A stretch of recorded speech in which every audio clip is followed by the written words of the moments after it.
Цели 8 години не се извршени никакви истражувања, испитувања и анализи на трската вдолж целото крајбрежје на Охридско-Струшкиот регион. Секојдневно во заштитени зони на природна реткост се пали трската и се тампонира езерскиот појас. Крајбрежјето на Охридското езеро се претвора во градежно приватно земјиште. Укажувањата на природонаучниците не допира до владините институции и раководни тела.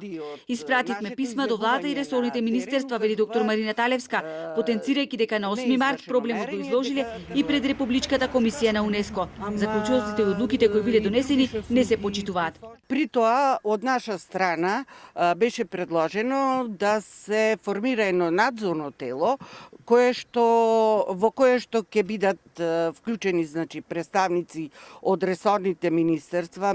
Во тоа надзорно тело да има експерти од Хидробиолошки завод, кои што ќе следат состојбата и спроведувањето на предложените мерки. До сега се формира такво тело? До сега немаме никакви информации, за жал. Доктор Талевска кажува дека последните мерења на трската се направени во 2011 година, но тие податоци повеќе не се веродостојни, бидејќи трската масовно се уништува. Уште тогаш дадовме препораки и предложивме мерки за заштита, додава таа, но нема реакција од надлежните институции.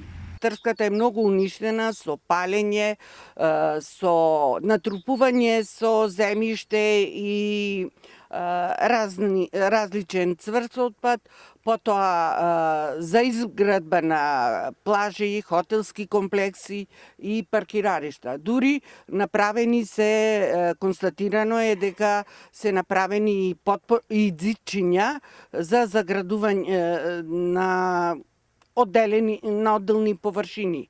Уништени се природни мрестилишта на голем број риби, како гнездилишта на птиците, но она што загрижува е загадувањето на езерските води. Трската е природен филтер која чисти водата, а со нејзино уништување огромна е опасноста од загадување на Охридското езеро.